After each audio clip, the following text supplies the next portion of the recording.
तुम्हारा प्रश्न जगत के हित के लिए बहुत सुंदर प्रश्न है।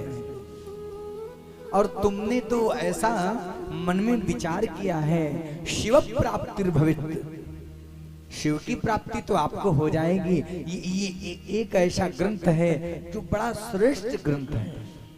सूत जी ने कहा, बोले गुरुजी वो कौन सा ग्रंथ है?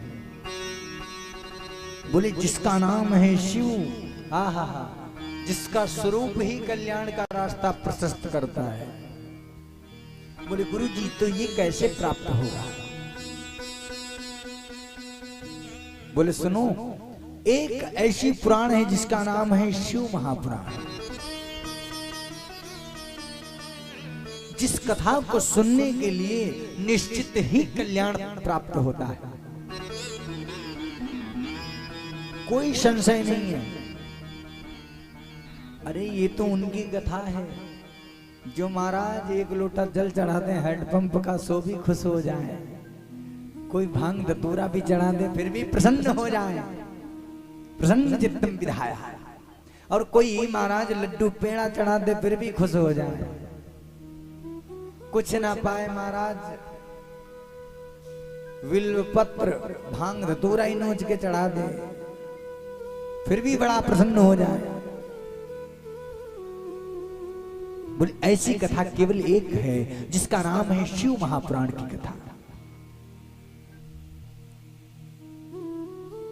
महाराज जो बहुत बहुत बहुत श्रेष्ठ है,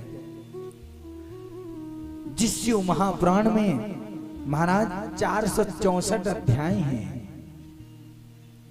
24,000 श्लोक हैं, 7 संगीता हैं, 7 संगीता हैं, तो सीधी सी कहें 7 स्टेशन हैं, हाँ 7 स्टेप हैं। क्योंकि 7 इसलिए हैं, इनका अर्थ यही है कि हम आप सब लोगों के जीवन और मृत्यु के बीच में 7 दिन ही आते हैं, 8वां दिन बन के नहीं आता है। इन 7 दिन के चक्कर में ही जन्म लेना है, उन 7 दिन के चक्कर में ही मरना है। 24,000 श्लोक हैं।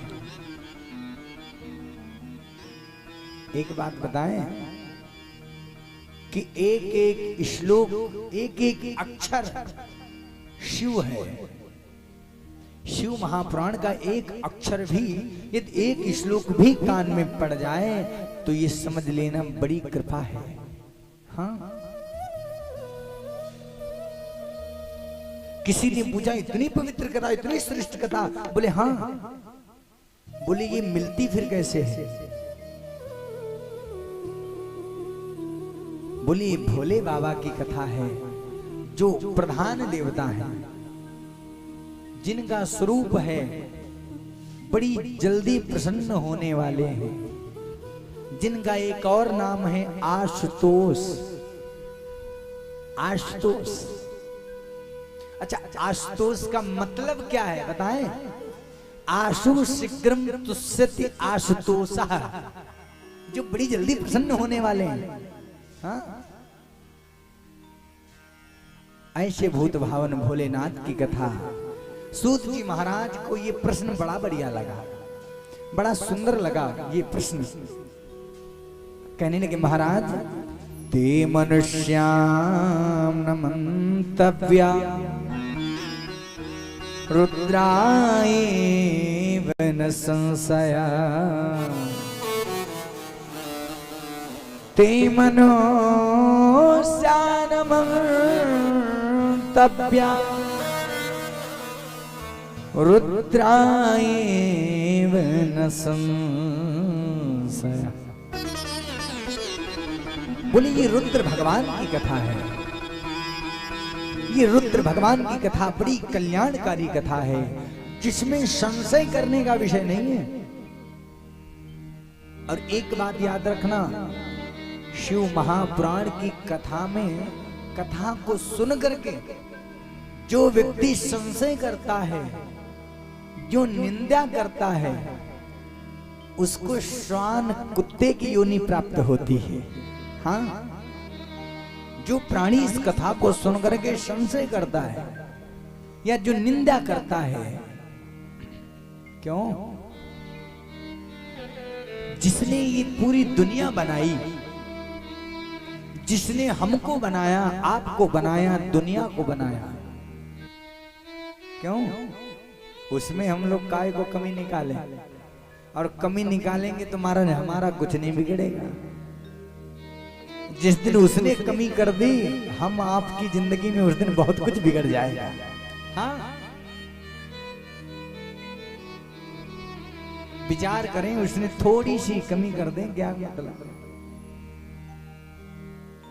जुबान लड़खड़ाने लगी, बोल नहीं पाते, कंठावरोधन विधो विष्णुनम कुतस्ते, कंठ अवरुद्ध हो गया। क्या बन गया, क्या बिगड़ गया? बोले सब कुछ बिगड़ गया। बोले क्या बताएं भैया, बोल नहीं पाते हैं। हाँ? क्योंकि उसकी महिमा, उसकी लीला में कोई संशय का विषय नहीं है। कथा एक क्या है? कथा एक श्रद्धा और भाव का विषय है ना भैया। कथा को क्यों सुना जाता है? सीधी सी बात यह है, जिसको सुनकर के मन में भाव उत्पन्न हो जाए वही कथा है। हाँ, और सी सरल भाषा में कहें तो जिससे हमको महाराज जुड़ जाएं हम लोग, जिसके प्रति मन में एक और भाव उत्पन्न हो जाए, प्रेम उत्पन्न हो जाए, जिस प्रसंग को, जिस कथा को, जिस महिमा को सुन करके मन में एक भाव उत्पन्न हो जाए वही कथा है।